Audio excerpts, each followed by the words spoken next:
ಯೇಸುವಿನ ದಿವ್ಯನಾಮದಲ್ಲಿ ಮತ್ತೊಮ್ಮೆ ನಿಮ್ಮೆಲ್ಲರಿಗೆ ಶುಭವನ್ನು ತಿಳಿಸುತ್ತೇನೆ.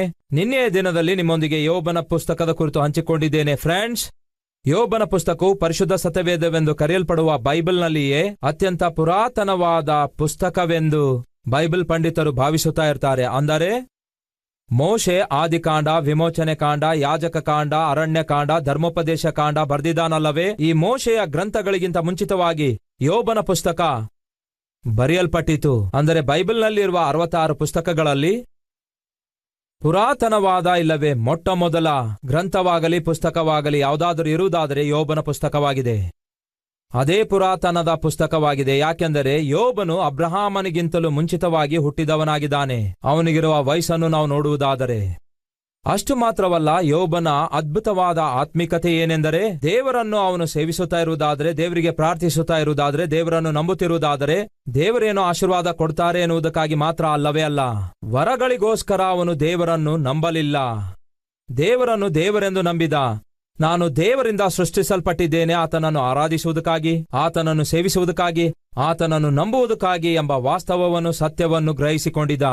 ಸೈತಾನನು ಬಂದು ದೇವರಿಗೆ ಹೇಳ್ತಾನೆ, ದೇವರೇ, ಯಾಕೆ ಯೋಬನು ನಿನ್ನನ್ನು ಸೇವಿಸುತ್ತಾ ನಿನ್ನನ್ನು ಆರಾಧಿಸ್ತಾ ಇದ್ದಾನೆ ಗೊತ್ತಾ? ನೀನು ಎಲ್ಲವನ್ನೂ ಅವನಿಗೆ ಕೊಟ್ಟಿದ್ದಿ. ಪ್ರಪಂಚದಲ್ಲಿಯೇ ಬಹಳ ಐಶ್ವರ್ಯವಂತನನ್ನಾಗಿ ಮಾಡಿದೆ. 10 ಜನ ಮಕ್ಕಳನ್ನು ಕೊಟ್ಟೆ, ಆಸ್ತಿ ಪಾಸ್ತಿಗಳನ್ನು ಕೊಟ್ಟೆ, ಎಲ್ಲವನ್ನೂ ಕೊಟ್ಟೆ, ಆರೋಗ್ಯವನ್ನು ಕೊಟ್ಟೆ. ಇಷ್ಟೆಲ್ಲ ಕೊಟ್ಟಿರುವುದರಿಂದಲೇ ನಿನ್ನನ್ನು ಪೂಜಿಸುತ್ತಾ ನಿನ್ನನ್ನು ಸೇವಿಸುತ್ತಾ ಇದ್ದಾನೆ ಎಂಬ ಅಭಿಪ್ರಾಯವನ್ನು ಸೈತಾನನು ತಿಳಿಯಪಡಿಸುತ್ತಾನೆ.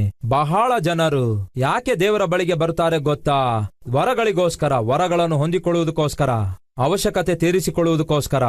ಆಪತ್ತಿನಿಂದ, ಆರ್ಥಿಕ ಸಮಸ್ಯೆಗಳಿಂದ, ಆರೋಗ್ಯದ ಸಮಸ್ಯೆಗಳಿಂದ ಹೊರಬರುವುದಕ್ಕಾಗಿ ದೇವರ ಬಳಿಗೆ ಬರುತ್ತಾರೆ. ಹಾಗೆ ಬರುವುದು ತಪ್ಪೆಂದು ಹೇಳ್ತಾ ಇಲ್ಲ. ಆದರೆ ಅನಾರೋಗ್ಯದಲ್ಲಿರುವಂಥವನಿಗೆ ವೈದ್ಯನು ಬೇಕು.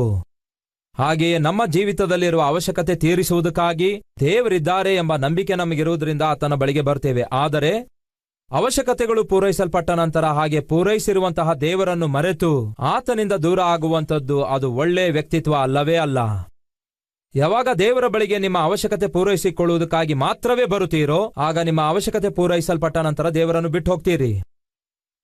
ಹಾಗೆ ಮಾಡದೆ ಆತನ ಪ್ರೀತಿಯನ್ನು, ಆತನ ಕರುಣೆಯನ್ನು ನೀವು ಗುರುತಿಸುವುದಾದರೆ, ನಿಮ್ಮ ಅವಶ್ಯಕತೆ ಪೂರೈಸಲ್ಪಟ್ಟರೂ ಪೂರೈಸದೇ ಇದ್ದರೂ ನೀವು ದೇವರನ್ನು ಬಿಟ್ಟು ಹೋಗೋದಿಲ್ಲ. ಅದು ಯೋಬನ ವ್ಯಕ್ತಿತ್ವವಾಗಿದೆ. ಯೋಬನ ಜೀವಿತದಿಂದ ನಿನ್ನೆಯ ದಿನದಲ್ಲಿ ಎಷ್ಟೋ ಅಮೂಲ್ಯವಾದ ಪಾಠಗಳನ್ನು ಕಲಿತಿದ್ದೇವೆ. ಯೋಬನ ಪುಸ್ತಕದ ನಂತರ ನಮಗೆ ಕಾಣಿಸುವಂತಹ ಗ್ರಂಥವು ಇಲ್ಲವೇ ಪುಸ್ತಕವು ಕೀರ್ತನೆಗಳು. ಯಾರು ಬರೆದಿದ್ದಾರೆ ಈ ಕೀರ್ತನೆಯ ಗ್ರಂಥವಾಗಲಿ ಇಲ್ಲವೇ ಕೀರ್ತನೆಯ ಪುಸ್ತಕವಾಗಲಿ, ಯಾರು ಬರೆದಿದ್ದಾರೆ ಎಂಬ ಪ್ರಶ್ನೆ ಒಂದು ವೇಳೆ ನಿಮಗೆ ಇರುವುದಾದರೆ, ಇದು ಒಬ್ಬರೇ ಬರೆದಿದ್ದಾರೆಂದು ಹೇಳಲಿಕ್ಕಾಗೋದಿಲ್ಲ. ಯಾಕೆಂದರೆ ಬಹಳ ಜನ ಕೀರ್ತನೆ ಬರೆದಿದ್ದಾರೆ. 150 ಕೀರ್ತನೆಗಳು ಇವೆ ಅಲ್ಲವೇ? ಈ 150 ಕೀರ್ತನೆಗಳು, ಬಹಳ ಜನ ಈ ಕೀರ್ತನೆಗಳ ಕುರಿತಾಗಿ ಬನ್ನಿ ಎಲ್ಲರೂ ಸೇರಿ ದಾವೀದನ ಕೀರ್ತನೆ ಓದೋಣ ಎಂದು ಹೇಳ್ತಾರೆ. ಬನ್ನಿ ಎಲ್ಲರೂ ಸೇರಿ ದಾವೀದನು ಬರೆದಿರುವಂತಹ 32ನೇ ಕೀರ್ತನೆಯನ್ನು ತೆಗೀರಿ ಅನ್ನುತ್ತಾರೆ. ದಾವೀದನ ಕೀರ್ತನೆ ಅನ್ನುತ್ತಾ ಇರ್ತಾರೆ. ಆದರೆ ವಾಸ್ತವದಲ್ಲಿ 150 ಕೀರ್ತನೆಗಳೆಲ್ಲ ದಾವೀದನು ಮಾತ್ರ ಬರೆಯಲಿಲ್ಲ.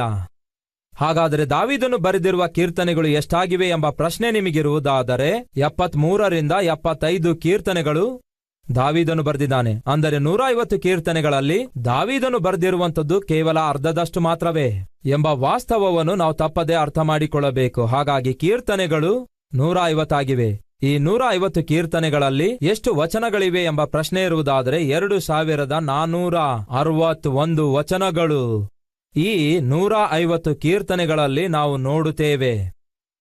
ಅಷ್ಟು ಮಾತ್ರವಲ್ಲ, ಸ್ಕ್ರೀನ್ ಮೇಲೆ ನಿಮಗೆ ತೋರಿಸ್ತಾ ಇದ್ದಾರೆ, ದಾವೀದನು ಬರೆದಿರುವ ಕೀರ್ತನೆಗಳು 73 ಇಲ್ಲವೇ 75 ಅಷ್ಟೇ. ಆನಂತರ ಆಸಾಫನು ಬರೆದಿರುವ ಕೀರ್ತನೆಗಳು 12 ಕೀರ್ತನೆಗಳಾಗಿವೆ. ಆಸಾಫನು 12 ಕೀರ್ತನೆಗಳನ್ನು ಬರೆದಿದ್ದಾನೆ. ಅಷ್ಟೇ ಅಲ್ಲ, ಕೊರಹನ ಮಕ್ಕಳು 3 ಜನ ಇದ್ದಾರೆ. ಕೊರಹನ ಮಕ್ಕಳು 10 ಕೀರ್ತನೆಗಳನ್ನು ಬರೆದಿದ್ದಾರೆ. ಕೊರಹನ ಮಕ್ಕಳು 10 ಕೀರ್ತನೆಗಳನ್ನು ಬರೆದಿದ್ದಾರೆ. ಸೊಲೊಮೋನನು 2 ಕೀರ್ತನೆಗಳನ್ನು ಬರೆದಿದ್ದಾನೆ. ಸೊಲೊಮೋನನು ಬರೆದ 2 ಕೀರ್ತನೆ ಯಾವುದೆಂದರೆ 2ನೇ ಕೀರ್ತನೆ, 127ನೇ ಕೀರ್ತನೆ ಸೊಲೊಮೋನನು ಬರೆದ ಕೀರ್ತನೆಯಾಗಿವೆ. ಅಷ್ಟು ಮಾತ್ರವಲ್ಲ, ಮೋಶೆ ಮತ್ತೊಂದು ಕೀರ್ತನೆ ಬರೆದಿರುವಂತೆ ನಾವು ನೋಡುತ್ತೇವೆ. ಮೋಶೆ ಕೂಡ ಒಂದು ಕೀರ್ತನೆ ಬರೆದಿರುವಂತೆ ನಾವು ನೋಡುತ್ತೇವೆ.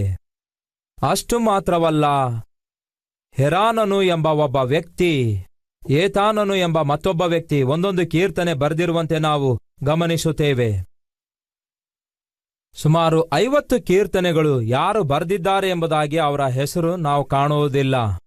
ಕೆಲವು ಬೈಬಲ್ ಪಂಡಿತರ ಅಭಿಪ್ರಾಯವೇನೆಂದರೆ ಎಜ್ರನು ಕೂಡ ಈ 50 ಕೀರ್ತನೆಗಳಲ್ಲಿ, ಅಂದರೆ ಯಾರು ಬರೆದಿದ್ದಾರೆಂದು ಗೊತ್ತಿಲ್ಲದಂತಹ ಈ ಕೀರ್ತನೆಗಳಲ್ಲಿ, ಒಟ್ಟು ಈ 50 ಕೀರ್ತನೆಗಳಲ್ಲಿ ಕೆಲವೊಂದನ್ನು ಎಜ್ರನು ಕೂಡ ಬರೆದಿರುತ್ತಾನೆ ಎನ್ನುವಂಥದ್ದು ಬೈಬಲ್ ಪಂಡಿತರ ಅಭಿಪ್ರಾಯವಾಗಿದೆ. ಕೀರ್ತನೆಗಳು ಎಂದು ನಾವು ಕರೆಯುತ್ತೇವಲ್ಲವೇ, ಇದನ್ನು ಗ್ರೀಕ್ನಲ್ಲಿ ಕರೆಯುವುದೇನೆಂದರೆ ಅದಕ್ಕೆ ಸಮೋಯ್ ಎಂಬ ಪದವನ್ನು ಬಳಸಿದ್ದಾರೆ, ಅಂದರೆ ಸ್ತುತಿ ಗೀತೆಗಳು ಎಂದರ್ಥ. ಈ ಕೀರ್ತನೆಗಳಿಗೆ ಮತ್ತೊಂದು ಹೆಸರೇನೆಂದರೆ ಸಾಂಗ್ಸ್ ಆಫ್ ಪ್ರೇಸ್, ಅಂದರೆ ಸ್ತುತಿಯ ಗೀತೆಗಳು ಎಂಬುದಾಗಿ ಕೂಡ ಇದರ ಹೆಸರಿದೆ. ರೈಟ್ ಫ್ರೆಂಡ್ಸ್, ಈ ಕೀರ್ತನೆಗಳ ಪುಸ್ತಕ ಅಂದರೆ ಮೊದಲನೇ ಅಧ್ಯಾಯದಿಂದ ಕೊನೆ ಅಧ್ಯಾಯದವರೆಗೂ ಇರುವಂತಹ ಇಷ್ಟೊಂದು ಕೀರ್ತನೆಗಳಲ್ಲಿ ಬಹಳ ಜನ ಬರೆದಿದ್ದಾರಲ್ಲವೇ? ಹೀಗೆ ಬಹಳ ಜನ ಬರೆದಿರುವ ಕೀರ್ತನೆಗಳನ್ನೆಲ್ಲ ಕೂಡ ಕೀರ್ತನೆಗಳ ಪುಸ್ತಕ ಎಂದು ಒಂದು ಸ್ಥಳದಲ್ಲಿ ಒಟ್ಟುಗೂಡಿಸಿದಾರಲ್ಲವೇ? ಹೀಗೆ ಈ ಕೀರ್ತನೆಗಳನ್ನು ಬರೆದಿರುವಂತಹ ಕಾಲವು ಸುಮಾರು 1000 ವರ್ಷವಾಗಿವೆ. ಅಂದರೆ ಇದರಲ್ಲಿ ಮೋಶೆ ಬರೆದಿರುವಂತಹ ಕೀರ್ತನೆ ಕೂಡ ಇದೆ. ಮೋಶೆ ಬರೆದಿರುವಂತಹ ಕೀರ್ತನೆ ಇದರಲ್ಲಿರುವುದಾದರೆ, ಮೋಶೆ ಯಾವಾಗ ಜನಿಸಿದ್ದಾನೆ? ಕ್ರಿಸ್ತಪೂರ್ವ 1400 ವರ್ಷದ ಕಾಲದಲ್ಲಿ ಮೋಶೆ ಜನಿಸುತ್ತಾನೆ. ಕ್ರಿಸ್ತಪೂರ್ವ 1400ನೇ ಇಸವಿಯ ಹಿಂದೆಯೂ ಕೂಡ ಬರೆದಿರುವ ಕೀರ್ತನೆ ಇದರಲ್ಲಿ ದಾಖಲಿಸಲಾಗಿದೆ. ಇದರಲ್ಲಿ ಕೊನೆಯದಾಗಿ ಬರೆಯಲ್ಪಟ್ಟ ಕೀರ್ತನೆ 126ನೇ ಕೀರ್ತನೆಯಾಗಿದೆ. ಈ 126ನೇ ಕೀರ್ತನೆಯಲ್ಲಿ ನಾವು ನೋಡುವುದೇನೆಂದರೆ, ಬಾಬೇಲ್ ದೇಶಕ್ಕೆ ಕೊಂಡೊಯ್ಯಲ್ಪಟ್ಟಿರುವಂತಹ ಬಂದಿಗಳಾಗಿ ಸೆರೆವಾಸಿಗಳಾಗಿ ಕೊಂಡೊಯ್ಯಲ್ಪಟ್ಟ ಯಹೂದ್ಯರು ತಿರುಗಿ ಬರುತ್ತಾರೆ. ತಿರುಗಿ ಬರುವಾಗ ಹಾಡಿರುವಂತಹ ಕೀರ್ತನೆಯೇ ಅದಾಗಿದೆ. ಅಂದರೆ ಮೋಶೆ ಬರೆದಿರುವ ಕೀರ್ತನೆ ಕೂಡ ಇದೆ. ಅದರ ಅರ್ಥ ಮೋಶೆ ಕಾಲದಲ್ಲಿ ಮೋಶೆ ಬರೆದಿರುವ ಕೀರ್ತನೆ ಇದೆ. ಅದು ಮೊದಲನೇ ಕೀರ್ತನೆಯಾಗಿದೆ. ಎರಡನೇದಾಗಿ 126ನೇ ಕೀರ್ತನೆ ಕೊನೆಯ ಕೀರ್ತನೆಯಾಗಿ ನಾವು ನೋಡುತ್ತೇವೆ. ಅಷ್ಟಕ್ಕೂ ಅದರಲ್ಲಿ ಏನಿದೆ ಎಂದು ನೋಡೋಣ ಬನ್ನಿ, ನಿಮಗೂ ಕೂಡ ಅರ್ಥವಾಗುತ್ತೆ. 126ನೇ ಕೀರ್ತನೆಯಲ್ಲಿ ಏನಿದೆ ಎಂದು ಒಮ್ಮೆ ನಿಮಗೆ ತೋರಿಸುತ್ತೇನೆ. ನೀವು ಕೂಡ ಅದನ್ನು ಚೆನ್ನಾಗಿ ಅರ್ಥ ಮಾಡಿಕೊಳ್ಳಬಹುದು. ಚಿಯೋನಿಗೆ ತಿರುಗಿ ಬಂದಂಥವರನ್ನು ಯೆಹೋವನು ಸೆರೆಯಲ್ಲಿದ್ದ ನಮ್ಮನ್ನು ಬರಮಾಡಿದಾಗ ನಾವು ಕನಸು ಕಂಡವರಂತಿದ್ದೆವು. ನಮ್ಮ ಬಾಯಿ ತುಂಬಾ ನಗು ಇತ್ತು, ನಮ್ಮ ನಾಲಿಗೆ ಆನಂದ ಗಾನದಿಂದ ತುಂಬಿಕೊಂಡಿತು. ಆಗ ಯೆಹೋವನು ಇವರಿಗೋಸ್ಕರ ಮಹತ್ಕಾರ್ಯಗಳನ್ನು ಮಾಡಿದ್ದಾನೆ ಎಂದು ಅನ್ಯ ಜನರು ತಮ್ಮ ತಮ್ಮೊಳಗೆ ಮಾತಾಡಿಕೊಂಡರು. ನಾವು ಚಿಯೋನಿಗೆ ತಿರುಗಿ ಬಂದಾಗ ಯೆಹೋವನು ನಮ್ಮನ್ನು ಸೆರೆಯೊಳಗಡೆಯಿಂದ ಬಿಡಿಸಿ ಬರಮಾಡಿದಾಗ ನಾವು ಕನಸು ಕಂಡವರಂತಿದ್ದೆವು. ಅವರು ಊಹಿಸಿಕೊಳ್ಳಲಿಲ್ಲ ಪ್ರಿಯರೇ, ಬಾಬೇಲ್ ದೇಶದಲ್ಲಿ ದಾಸರಾಗಿರುವಂತಹ ಈ ಯೆಹೂದ ಜನಾಂಗದವರು ಮತ್ತೆ ಬಿಡಿಸಲ್ಪಟ್ಟವರಾಗಿ ಅವರು ಯೆರೂಸಲೇಮಿಗೆ ಬರುತ್ತಾರೆಂದು, ಚಿಯೋನ್ ಪುರಕ್ಕೆ ಬರುತ್ತಾರೆಂದು ಅವರು ಕನಸಲ್ಲೂ ಕೂಡ ಊಹಿಸಲಿಲ್ಲ. ಆದರೆ ದೇವರು ವಾಗ್ದಾನ ಮಾಡಿದ್ರು ಯೆರೆಮೀಯನಿಗೆ, 70 ವರ್ಷಗಳವರೆಗೂ ಇವರು ಸೆರೆವಾಸೆ ಅನುಭವಿಸಿದ ನಂತರ ನಾನು ಅವರನ್ನು ಮತ್ತೆ ಬಿಡಿಸುತ್ತೇನೆ, ಮತ್ತೆ ನನ್ನ ವಾಗ್ದಾನವನ್ನು ನೆರವೇರಿಸಿ ಯೆರೂಸಲೇಮಿಗೆ ಕರತರುತ್ತೇನೆ ಎಂದು ದೇವರು ಮಾತು ಕೊಡುತ್ತಾರೆ. ಪ್ರಿಯ ಸಹೋದರ ಸಹೋದರಿಯರೇ, ನಾವು ಸೇವಿಸುವಂತಹ ದೇವರು ಮಾತು ಕೊಟ್ಟು ನೆರವೇರಿಸುವ ಆತನಾಗಿದ್ದಾನೆ. ಅಬ್ರಹಾಮನಿಗೂ ಕೂಡ ತಿಳಿಸಿದ್ರು, ನಿನ್ನ ಸಂತತಿಯವರು ತಮಗೆ ಗೊತ್ತಿಲ್ಲದಂತಹ ದೇಶಕ್ಕೆ ಕೊಂಡೊಯ್ಯಲ್ಪಟ್ಟವರಾಗಿ ಅಲ್ಲಿ 400 ವರ್ಷಗಳವರೆಗೂ ದಾಸರಾಗಿರುತ್ತಾರೆಂದು ಹೇಳ್ತಾರೆ. 400 ವರ್ಷಗಳು ಮುಗಿದ ನಂತರ ನಾನು ನನ್ನ ಮಹಾಪ್ರಭಾವದಿಂದ ನಿನ್ನ ಸಂತತಿಯವರನ್ನು ಒಂದು ದೇಶವನ್ನಾಗಿ ನಾನು ನೇಮಿಸಿಕೊಳ್ಳುತ್ತೇನೆ, ಆ ದೇಶದಿಂದ ಅವರನ್ನು ಬಿಡಿಸುತ್ತೇನೆ ಎಂಬುದಾಗಿ ದೇವರು ಹೇಳಿದ್ರು. ಹೇಳಿದ ಪ್ರಕಾರವೇ 400 ವರ್ಷಗಳು ಮುಗಿದ ನಂತರ ದೇವರು ಇಸ್ರಾಯೇಲರನ್ನು ಬಿಡಿಸುತ್ತಾರೆ. ಅದರ ಅರ್ಥ ದೇವರು ಮಾತು ಕೊಟ್ಟರೆ ಆ ಮಾತನ್ನು ನೆರವೇರಿಸುತ್ತಾರೆ. ಯೆರೆಮೀಯನ ಮೂಲಕ ದೇವರು ತಿಳಿಸುತ್ತಾರೆ ಏನೆಂದರೆ, 70 ವರ್ಷಗಳವರೆಗೂ ಬಾಬೇಲ್ ದೇಶದಲ್ಲಿ ನೀವು ದಾಸರಾಗಿ ಇರುವಂತವರಾಗಿದ್ದೀರಿ. ಬಾಬೇಲಿನ ಅರಸನು ಬಂದು ನಿಮ್ಮನ್ನು ಕೊಂಡೊಯ್ಯುತ್ತಾನೆ. 70 ವರ್ಷಗಳವರೆಗೂ ನೀವು ಅಲ್ಲಿ ಇರುತ್ತೀರಿ. ಆ ನಂತರ ಮತ್ತೆ ದೇವರು ನಿಮ್ಮನ್ನು ಹಿಂತಿರುಗಿ ಕರೆತರುತ್ತಾರೆ. ಮತ್ತೆ ದೇವರು ನಿಮ್ಮನ್ನು ಯೆರೂಸಲೇಮಿಗೆ ಕರೆತರುತ್ತಾರೆ ಎಂದು ಹೇಳುತ್ತಾರೆ. ಹೇಳಿದ ಪ್ರಕಾರವೇ ಅಲ್ಲಿ ಜರುಗಿತು. ಹಾಗಾಗಿ ಕೇಳಿರಿ ಫ್ರೆಂಡ್ಸ್, ಈ ದಿನ ನಮ್ಮೆಲ್ಲರ ಮುಂದೆ ಇರುವಂತಹ ಒಂದು ಪ್ರವಾದನೆ ಏನೆಂದರೆ, ಯೇಸು ಕ್ರಿಸ್ತನು ಮರಣ ಹೊಂದಿದ್ದಾರೆ, ನಿಮಗೋಸ್ಕರ ನನಗೋಸ್ಕರ ಸಮಾಧಿ ಮಾಡಲ್ಪಟ್ಟಿದ್ದಾರೆ. ಸಮಾಧಿಯನ್ನು ಗೆದ್ದು ಆತನು ಆಕಾಶದೊಳಗೆ ಆರೋಹಣ ಆಗುತ್ತಿರುವಾಗ ಅಲ್ಲಿನ ದೂತನು ಒಂದು ಮಾತು ಹೇಳ್ತಾನೆ. ಯಾವ ರೀತಿಯಾಗಿ ಆತನು ಆಕಾಶದೊಳಗೆ ಆರೋಹಣನಾಗಿ ಹೋದನು. ಒಂದು ದಿನ ಬರುವಂತದಾಗಿದೆ, ಇದೇ ರೀತಿಯಾಗಿ ಆತನು ಆಕಾಶದೊಳಗಿಂದ ಇಳಿದು ಬರುತ್ತಾನೆ. ಇದಕ್ಕೆ ನಾವು ಏನನ್ನುತ್ತೇವೆ? ಎರಡನೆಯ ಬರೋಣ ಎಂದು ಕರೆಯುತ್ತೇವೆ. ಪ್ರಕಟಣೆ ಪುಸ್ತಕದಲ್ಲಿ ಈ ರೀತಿಯಾಗಿ ಬರೆಯಲ್ಪಟ್ಟಿದೆ. ಏನೆಂದು ಗೊತ್ತಾ? ಪ್ರಕಟಣೆ ಪುಸ್ತಕ 1ನೇ ಅಧ್ಯಾಯ 7ನೇ ವಚನ ಓದುತ್ತಿದ್ದೇನೆ. ಇಗೋ, ಆತನು ಮೇಘರೂಢನಾಗಿ ಬರುತ್ತಾನೆ, ಎಲ್ಲರ ಕಣ್ಣು ಆತನನ್ನು ಕಾಣುವವು, ಆತನನ್ನು ಇರಿದವರು ಸಹ ಕಾಣುವರು, ಭೂಮಿಯಲ್ಲಿರುವ ಎಲ್ಲ ಕುಲದವರು ಆತನನ್ನು ನೋಡಿ ಎದೆ ಬಡಿದುಕೊಳ್ಳುವರು. ಯೇಸು ಕ್ರಿಸ್ತನು ಒಂದು ದಿನ ಬರಲಿಕ್ಕಿದ್ದಾರೆ, ತಿರುಗಿ ಬರಲಿಕ್ಕಿದ್ದಾರೆ, ಮೇಘರೂಢನಾಗಿ ಬರಲಿಕ್ಕಿದ್ದಾರೆ. ಈ ಭೂಮಿಯ ಮೇಲಿರುವ ಪ್ರತಿಯೊಬ್ಬರು ಕೂಡ ಆತನನ್ನು ನೋಡುತ್ತಾರೆ. ಆತನ ಮಾತು ಕೇಳದೆ, ಆತನ ಮಾತನ್ನು ಲೆಕ್ಕಿಸದೆ ಇಷ್ಟಾನುಸಾರವಾಗಿ ಜೀವಿಸಿದಂಥವರು ಯಾವ ರೀತಿ ಹೃದಯದಲ್ಲಿ ದುಃಖಪಟ್ಟು ಅಳುತ್ತಾರೆ ಎಂಬುದಾಗಿ ಕೂಡ ಇಲ್ಲಿ ಬರೆಯಲಾಗಿದೆ. ಈ ಪ್ರವಾದನೆಯು ನೆರವೇರುವಂತದ್ದಾಗಿದೆ. ಪ್ರಿಯ ಸಹೋದರ ಸಹೋದರಿ, ಜಾಗರೂಕರಾಗಿರಬೇಕೆಂದು ಕೋರುತ್ತೇನೆ. ಅಷ್ಟು ಮಾತ್ರವಲ್ಲ, ಪ್ರಕಟಣೆ ಪುಸ್ತಕದ ಕೊನೆಯ ಅಧ್ಯಾಯದಲ್ಲಿ ಈ ರೀತಿಯಾಗಿ ಬರೆಯಲ್ಪಟ್ಟಿದೆ. ಓದುತ್ತೇನೆ ಕೇಳಿ. 7ನೆಯ ವಚನದಲ್ಲಿ, ಇಗೋ ನಾನು ಬೇಗನೆ ಬರುತ್ತೇನೆ. ಈ ಪುಸ್ತಕದಲ್ಲಿ ಬರೆದಿರುವ ಪ್ರವಾದನೆಯ ಮಾತುಗಳನ್ನು ಕೈಕೊಂಡು ನಡೆಯುವವನು ಏನಂತೆ? ಧನ್ಯನು, ನಾನು ಬೇಗನೆ ಬರುತ್ತೇನೆ. 12ನೇ ವಚನ, ಇಗೋ ಬೇಗನೆ ಬರುತ್ತೇನೆ, ಅವನವನ ನಡತೆಯ ಪ್ರಕಾರ ಕೊಡತಕ್ಕ ಪ್ರತಿಫಲವು ನನ್ನ ಕೈಯಲ್ಲಿ ಅದೇ. ಬೇಗನೆ ಬರುತ್ತೇನೆ ಅನ್ನುತ್ತಾರೆ.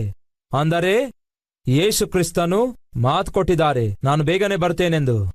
ಬಂದು ಅವನವನ ನಡತೆಯ ಪ್ರಕಾರ ತಕ್ಕ ಪ್ರತಿಫಲ ಕೊಡುತ್ತೇನೆಂದು ಯೇಸು ಕ್ರಿಸ್ತನು ಹೇಳಿದ್ದಾರೆ. ಈ ವಾಗ್ದಾನವು, ಈ ಪ್ರವಾದನೆಯು ನೆರವೇರುವಂತದ್ದಾಗಿದೆ. ನೀವು ಮಾಡಿರುವ ಪಾಪಿಷ್ಟ ಕಾರ್ಯಗಳಿಗಾಗಿ ಶಿಕ್ಷಿಸಲ್ಪಡುತ್ತೀರಿ ಎಂದು ಹೇಳಿದ ದೇವರು ಯೆಹೂದ್ಯರನ್ನು ಶಿಕ್ಷಿಸುತ್ತಾರೆ. 70 ವರ್ಷಗಳ ನಂತರ ಮತ್ತೆ ನಿಮ್ಮನ್ನು ಬರಮಾಡಿಕೊಳ್ತೇನೆ ಎಂದು ಹೇಳಿದ ದೇವರು ಕೊನೆಗೆ ಬರಮಾಡಿಕೊಳ್ತಾರೆ.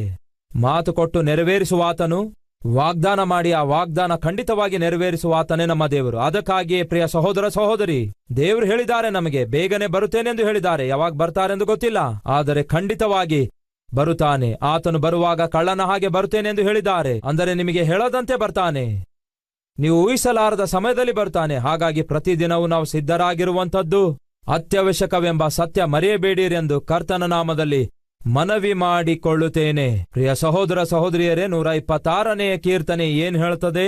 ನಾವು ಸೆರೆಯಿಂದ ಮತ್ತೆ ಬಿಡಿಸಲ್ಪಟ್ಟಿರುವಾಗ ಕನಸು ಕಂಡವರಂತಿದ್ದೆವು. ನಮ್ಮ ಬಾಯಿ ಎಷ್ಟೋ ಸಂತೋಷದಿಂದ ತುಂಬಿಕೊಂಡಿತು. ಯೆಹೋವನು ನಮ್ಮನ್ನು ಸೆರೆಯಿಂದ ಬಿಡಿಸಿದನು. ಯಾವಾಗ ಸೆರೆಯಿಂದ ಬಿಡಿಸಿದನು?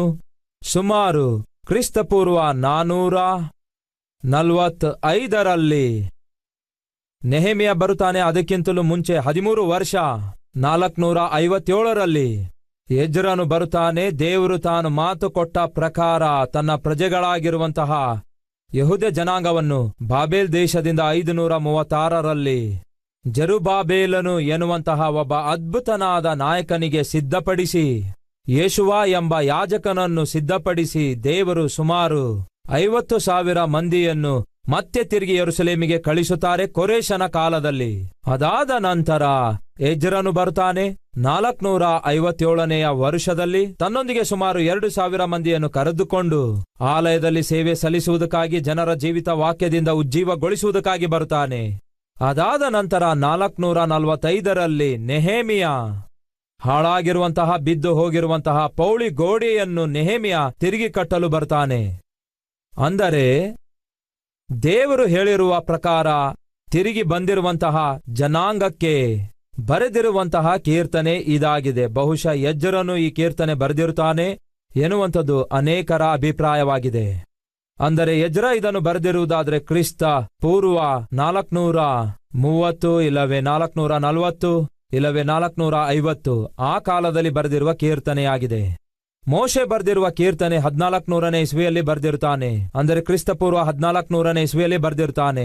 ಮೋಶೆ ಕಾಲದಿಂದ ಇಲ್ಲಿಯವರೆಗೂ ಮಧ್ಯದಲ್ಲಿ 1000 years 1000 ವರ್ಷಗಳಾಗ್ತವೆ. ಅಂದರೆ ಕೀರ್ತನೆಗಳ ಪುಸ್ತಕದಲ್ಲಿ ಬರೆಯಲ್ಪಟ್ಟಿರುವ 150 ಕೀರ್ತನೆಗಳು ಸುಮಾರು 1000 ವರ್ಷದ ಕಾಲದಲ್ಲಿ ಬರೆಯಲಾಗಿವೆ. ಬೇರೆ ಬೇರೆ ಸಮಯದಲ್ಲಿ ಕೀರ್ತನೆಗಳು ಬರೆಯಲಾಗಿವೆ. ಮೋಶೆ ಬರೆಯುತ್ತಾನೆ, ಆನಂತರ ಕೊರಹನ ಮಕ್ಕಳು ಬರೆಯುತ್ತಾರೆ, ಆನಂತರ ಆಸಾಫನು ಬರೆಯುತ್ತಾನೆ, ಆನಂತರ ದಾವೀದನು ಬರೆಯುತ್ತಾನೆ, ನಂತರ ಸೊಲೊಮೋನನು ಬರೆಯುತ್ತಾನೆ, ಆನಂತರ ಮತ್ತೆ ಬೇರೆ ಗ್ರಂಥಕರ್ತರು ಇದನ್ನು ಬರೆದಿರುತ್ತಾರೆ. ಯಾರು ಬರೆದಿದ್ದಾರೆಂದು ಗೊತ್ತಿಲ್ಲದ ಕೀರ್ತನೆಗಳು ಸುಮಾರು 50 ಹಾಗೆಯೇ ಈ ಕೀರ್ತನೆ ಪುಸ್ತಕವನ್ನು 5 ಭಾಗವಾಗಿ ಡಿವೈಡ್ ಮಾಡಲಾಗಿದೆ.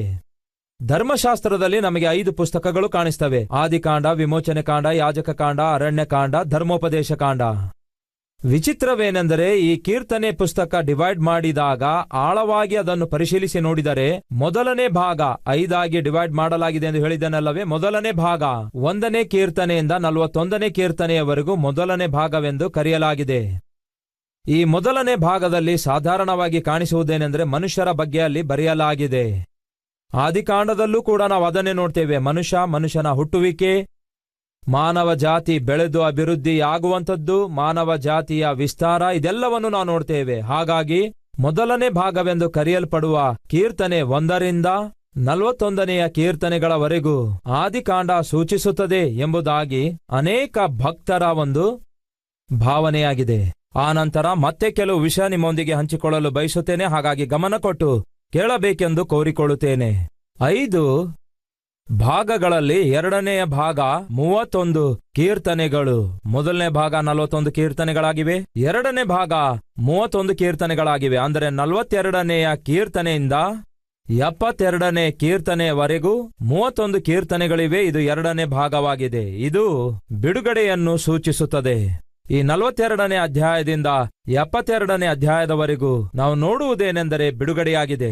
ವಿಮೋಚನೆ ಕಾಂಡದಲ್ಲಿಯೂ ಕೂಡ ನಾವು ಬಿಡುಗಡೆಯನ್ನೇ ನೋಡ್ತೇವೆ. ಹಾಗಾಗಿ ಈ 2ನೇ ಭಾಗ ವಿಮೋಚನೆ ಕಾಂಡವನ್ನು ಸೂಚಿಸುತ್ತದೆ ಎಂಬುದು ಬೈಬಲ್ ಪಂಡಿತರ ಅಭಿಪ್ರಾಯವಾಗಿದೆ. 3ನೆಯ ಭಾಗ ಯಾವುದೆಂದರೆ ಇದು ಬಂದ್ಬಿಟ್ಟು 150 ಕೀರ್ತನೆಗಳು 5 ಭಾಗವಾಗಿ ವಿಭಾಗಿಸಲ್ಪಟ್ಟಿದೆ ಎಂದು ಹೇಳಿದೆನಲ್ಲವೇ. ಇದರಲ್ಲಿ 3ನೇ ಭಾಗ 17 ಕೀರ್ತನೆಗಳಾಗಿವೆ.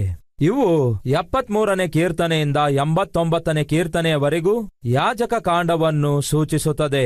ನೆನಪಿರಲಿ, ಯಾಜಕ ಕಾಂಡ ಸೂಚಿಸುವಂತದಾಗಿದೆ. ಇದು ಪ್ರಾಮುಖ್ಯವಾಗಿ ದೇವರನ್ನು ಆರಾಧಿಸುವಂತದಾಗಿದೆ, ದೇವರನ್ನು ಕೀರ್ತಿಸುವಂತದಾಗಿದೆ. ಅಷ್ಟು ಮಾತ್ರವಲ್ಲ, 4ನೇ ಭಾಗ 17 ಕೀರ್ತನೆಗಳಿವೆ. 90ನೇ ಕೀರ್ತನೆಯಿಂದ 106ನೆಯ ಕೀರ್ತನೆಯವರೆಗೂ, 90ನೇ ಕೀರ್ತನೆಯಿಂದ 106ನೇ ಕೀರ್ತನೆಯವರೆಗೂ ಸುಮಾರು 17 ಕೀರ್ತನೆಗಳು. ಈ ಭಾಗ ದೇವರ ಆಲಯದ ಕುರಿತು ತಿಳಿಯಪಡಿಸುವುದರಿಂದ ಇದು ಅರಣ್ಯಕಾಂಡಕ್ಕೆ ಸಾದೃಶ್ಯವಾಗಿದೆ ಎನ್ನುವಂಥದ್ದು ಬೈಬಲ್ ಪಂಡಿತರ ಅಭಿಪ್ರಾಯವಾಗಿದೆ. 5ನೇ ಭಾಗವಾಗಿ ಕರೆಯಲ್ಪಡುವಂತಹ 44 ಕೀರ್ತನೆಗಳಿವೆ. ಅದು 107ನೇ ಕೀರ್ತನೆಯಿಂದ 150ನೇ ಕೀರ್ತನೆಯವರೆಗೂ ದೇವರ ವಾಕ್ಯದ ಕುರಿತಾಗಿ ಈ ಭಾಗವು ಬರೆಯಲಾಗಿದೆ. ಇದು ಧರ್ಮಶಾಸ್ತ್ರವನ್ನು ಕುರಿತಾಗಿ ತಿಳಿಯಪಡಿಸುವಂತದಾಗಿದೆ. ಈ 5 ಪುಸ್ತಕಗಳು 5 ಧರ್ಮಶಾಸ್ತ್ರದ ಪುಸ್ತಕಗಳನ್ನು ಸೂಚಿಸುವಂತದಾಗಿವೆ.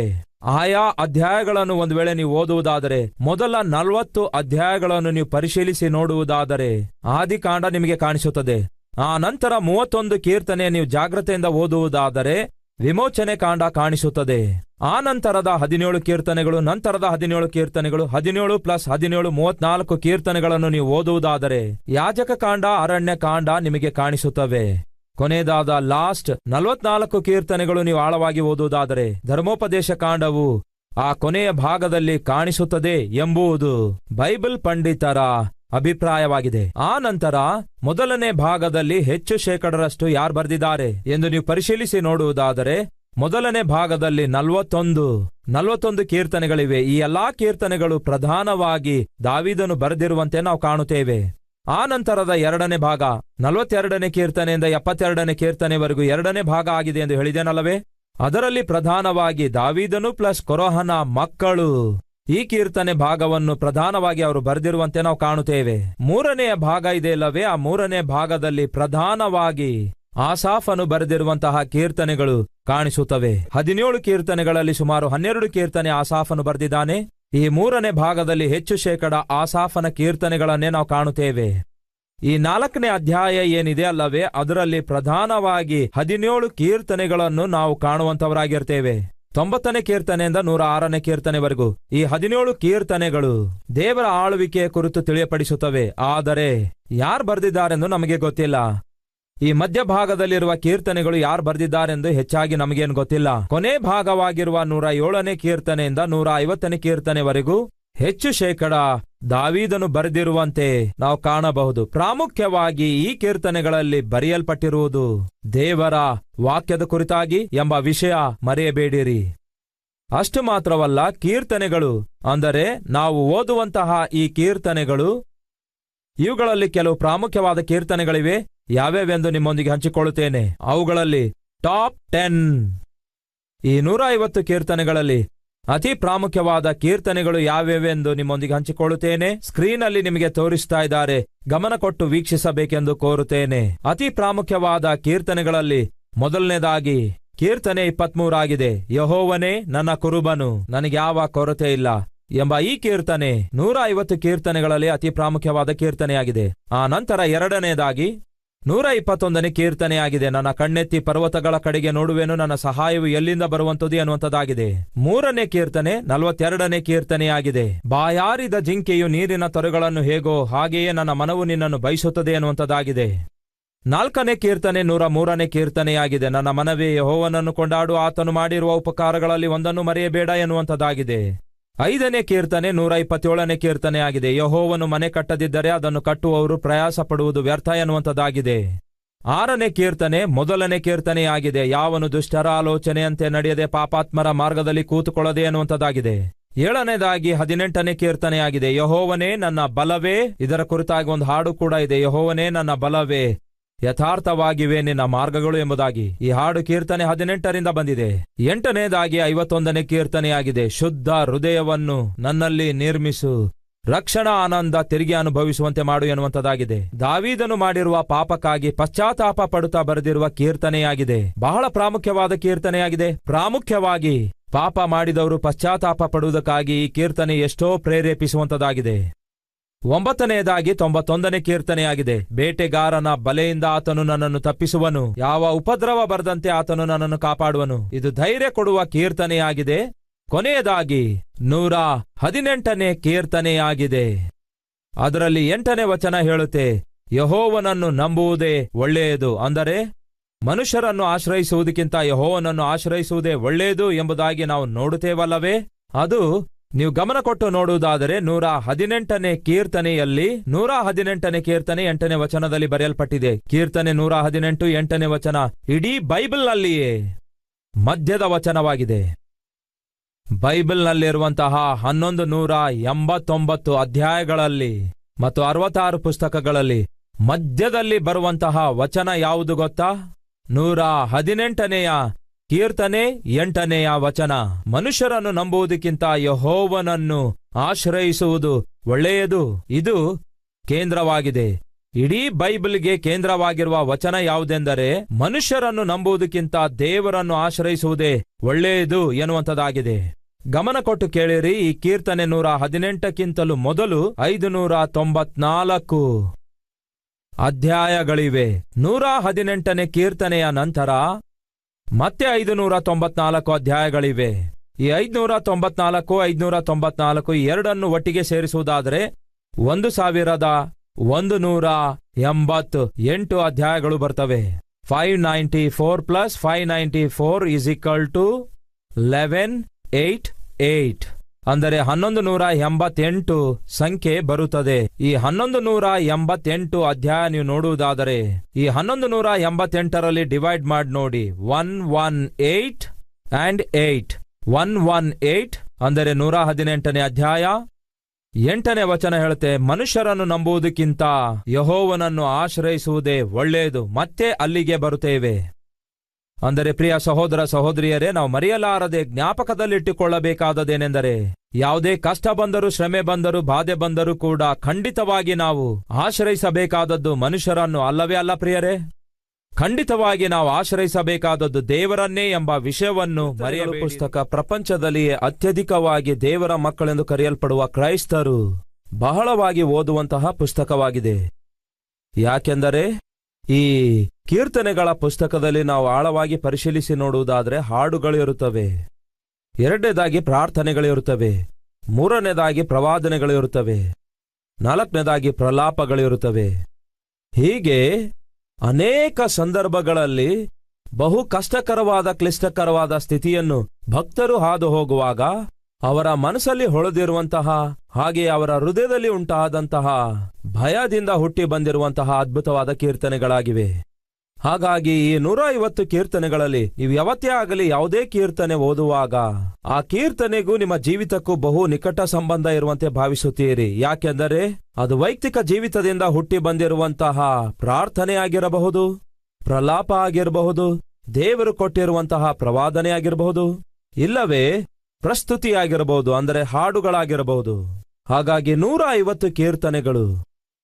ಪ್ರಾಮುಖ್ಯವಾಗಿ ಬೈಬಲ್ನಲ್ಲಿ 150 ಕೀರ್ತನೆಗಳಿವೆ. ಸಾಧಾರಣವಾಗಿ ಕೆಲವರು ಬೈಬಲ್ ಅನ್ನು ಓದಲು ಮಾಡುವುದೇನೆಂದರೆ, ದೇವರೇ ನನ್ನೊಂದಿಗೆ ಮಾತಾಡು ಎಂದು ಹೇಳಿ ಹೀಗೆ ತೆರೆಯುತ್ತಾರೆ. ಹೀಗೆ ತೆರೆಯುವಾಗ ಏನ್ ಮಾಡ್ತಾರೆ? ಮಧ್ಯದ ಭಾಗ ತೆರೆಯಲ್ಪಡುತ್ತೆ. ಹಾಗೆ ತೆರೆಯಲ್ಪಟ್ಟಾಗ ಏನ್ ಕಾಣಿಸುತ್ತೆ? ಕೀರ್ತನೆ ಕಾಣಿಸುತ್ತೆ. ಹೀಗೆ ದಯವಿಟ್ಟು ನೀವು ಗಿಳಿಬಲದ ಈ ವ್ಯವಹಾರ ಬಿಟ್ಟು ಬೈಬಲ್ ಅನ್ನು ನೀವು ಕ್ರಮವಾಗಿ ಓದುವುದಾದರೆ ಆತನ ಚಿತ್ತ ಏನೆಂದು, ಆತನ ಉದ್ದೇಶ ಏನೆಂದು ನೀವು ಗ್ರಹಿಸಬಲ್ಲಿರಿ. ನಾನು ಹೇಳಲು ಇಚ್ಛಿಸುವುದೇನೆಂದರೆ, ಬೈಬಲಲ್ಲಿ ಕೇಂದ್ರವಾಗಿ ಕಾಣಿಸುವುದೇ ಕೀರ್ತನೆಗಳಾಗಿವೆ. ಬೈಬಲ್ನಲ್ಲಿ ಮಧ್ಯದಲ್ಲಿ ಕಾಣಿಸುವ ಪುಸ್ತಕವೇ ಕೀರ್ತನೆಯ ಪುಸ್ತಕವಾಗಿದೆ. 150 ಕೀರ್ತನೆಗಳಲ್ಲಿ ನೀವು ಯಾವತ್ತೇ ಆಗಲಿ ಯಾವುದೇ ಕೀರ್ತನೆ ಓದುವಾಗ ಅದು ನಿಮಗೆ ಆದರಣೆಯನ್ನು ಕೊಡುತ್ತದೆ. ಆ ಕೀರ್ತನೆ ನಿಮಗೆ ಸಂತೈಸುವಿಕೆ ಕೊಡುತ್ತೆ, ಧೈರ್ಯ ಕೊಡುತ್ತದೆ. ಅಷ್ಟು ಮಾತ್ರವಲ್ಲ, ಪ್ರಾರ್ಥಿಸುವುದಕ್ಕಾಗಿ ಸಿದ್ಧತೆಯನ್ನು ಕೊಡುತ್ತದೆ, ನಿರೀಕ್ಷೆಯನ್ನು ಕೊಡುತ್ತದೆ, ದೇವರ ಮೇಲೆ ನಂಬಿಕೆಯನ್ನುಂಟು ಮಾಡುತ್ತದೆ. ಹಾಗಾಗಿ ಈ ಕೀರ್ತನೆಗಳನ್ನು ನೀವು ಪ್ರತಿದಿನ ತಪ್ಪದೆ ಓದುವುದಾದರೆ ನೀವು ಖಂಡಿತವಾಗಿ ಆಶೀರ್ವಾದ ಹೊಂದಿಕೊಳ್ತೀರಿ. ದೊಡ್ಡ ದೊಡ್ಡ ಸೇವಕರು, ದೊಡ್ಡ ದೊಡ್ಡ ಬೋಧಕರು ಹೇಳುವ ಮಾತೇನು ಗೊತ್ತಾ? ಪ್ರತಿದಿನ ಪ್ರತಿಯೊಬ್ಬರು 5 ಕೀರ್ತನೆಗಳು, 1 ಜ್ಞಾನೋಕ್ತಿ ಓದಬೇಕು. ಪ್ರತಿದಿನ ಪ್ರತಿಯೊಬ್ಬರು 5 ಕೀರ್ತನೆಗಳು, 1 ಜ್ಞಾನೋಕ್ತಿಯನ್ನು ಓದುವುದಾದರೆ ಪ್ರತಿ ತಿಂಗಳು ನೀವು ಕೀರ್ತನೆ ಪೂರ್ತಿ ಓದಿ ಮುಗಿಸ್ತೀರಿ, ಜ್ಞಾನೋಕ್ತಿ ಕೂಡ ಪೂರ್ತಿ ಓದಿ ಮುಗಿಸುತ್ತೀರಿ. ಯಾಕೆಂದರೆ ಕೀರ್ತನೆಗಳು 150 ಜ್ಞಾನೋಕ್ತಿಗಳು 31. ಹೀಗೆ 150 + 31 ಒಟ್ಟುಗೂಡಿಸುವುದಾದರೆ 181 ಆಗ್ತವೆ. ಪ್ರತಿದಿನ 6 ಅಧ್ಯಾಯಗಳು, ಅಂದರೆ 5 ಕೀರ್ತನೆಗಳು, 1 ಜ್ಞಾನೋಕ್ತಿಗಳು, 6 ಅಧ್ಯಾಯಗಳು ನೀವು ಓದುವುದಾದರೆ 30 × 6 180.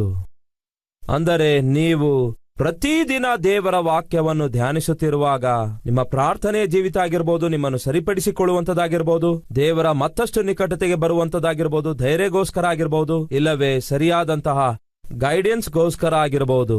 5 ಕೀರ್ತನೆಗಳು, 1 ಜ್ಞಾನೋಕ್ತಿಗಳು, ನೀವು 6 ಅಧ್ಯಾಯಗಳನ್ನು ಪ್ರತಿದಿನ ಓದುವುದಾದರೆ 1 ವರ್ಷದಲ್ಲಿ 12 ಸಾರಿ ನೀವು ಕೀರ್ತನೆಗಳ ಪುಸ್ತಕವನ್ನು ಪೂರ್ತಿ ಓದಿ ಮುಗಿಸ್ತೀರಿ. ಹಾಗೆ ಜ್ಞಾನೋಕ್ತಿಗಳ ಪುಸ್ತಕ ಪೂರ್ತಿಯಾಗಿ ಓದಿ ಮುಗಿಸ್ತೀರಿ. ಅದ್ಭುತವಾದ ಜೀವಿತ ನೀವು ಹೊಂದಿಕೊಳ್ಳಬೇಕಾದರೆ ಪ್ರತಿದಿನ 5 ಕೀರ್ತನೆಗಳು, 1 ಜ್ಞಾನೋಕ್ತಿಗಳನ್ನು ಓದಿರಿ. ಹೀಗೆ 1 ತಿಂಗಳು ಓದಿರಿ. ನಿಮ್ಮ ಜೀವಿತದಲ್ಲಿ ಅದ್ಭುತವಾದ ಮಾರ್ಪಡುವಿಕೆ ಹೊಂದುತ್ತೀರಿ ಎನ್ನುವಂಥದ್ದು ಬೈಬಲ್ ಪಂಡಿತರ ಅನುಭವಪೂರ್ವಕವಾದ ಅಭಿಪ್ರಾಯವಾಗಿದೆ. ಅದೇ ಸಮಯದಲ್ಲಿ ಪ್ರಿಯ ಸಹೋದರ ಸಹೋದರಿಯರೇ, ನಾನು ಕೀರ್ತನೆಗಳ ಪುಸ್ತಕವನ್ನು ಈ 150 ಕೀರ್ತನೆಗಳಲ್ಲಿ ಒಂದೊಂದು ಕೀರ್ತನೆಯ ಮೇಲೆ ಒಂದೊಂದು ಸಂದೇಶವನ್ನು ಸಿದ್ಧಪಡಿಸುತ್ತಾ ಬಂದಿದ್ದೇನೆ. ಕೆಲವು ಕೀರ್ತನೆಗಳಲ್ಲಿ 20 ವಚನಗಳಿವೆ, 30 ವಚನಗಳಿವೆ, 50 ವಚನಗಳಿವೆ, 176 ವಚನಗಳಿವೆ 119ನೇ ಕೀರ್ತನೆಯಲ್ಲಿ. ಹೀಗೆ 150 ಕೀರ್ತನೆಗಳು ಮತ್ತು 31 ಜ್ಞಾನೋಕ್ತಿಗಳು ಇವೆ ಅಲ್ಲವೇ? ಪ್ರತಿಯೊಂದು ಕೀರ್ತನೆಯಿಂದ ಪ್ರಾಮುಖ್ಯವಾಗಿ ಸೇವೆ ಮಾಡುವ ಸೇವಕರಿಗಳಿಗೋಸ್ಕರ, ಸಭಾಪಾಲಕರಿಗಳಿಗೋಸ್ಕರ, ವಾಕ್ಯವನ್ನು ಧ್ಯಾನಿಸುವಂತವರಿಗೋಸ್ಕರ ನಾನು ಕೆಲವು ಕೀರ್ತನೆಗಳಿಂದ ಕೆಲವು ಸಂದೇಶಗಳನ್ನು ಕ್ಲುಪ್ತವಾಗಿ ಅರ್ಥ ಮಾಡಿ ತಿಳಿಸುವ ಹಾಗೆ ಸಿದ್ಧಗೊಳಿಸಿದ್ದೇನೆ.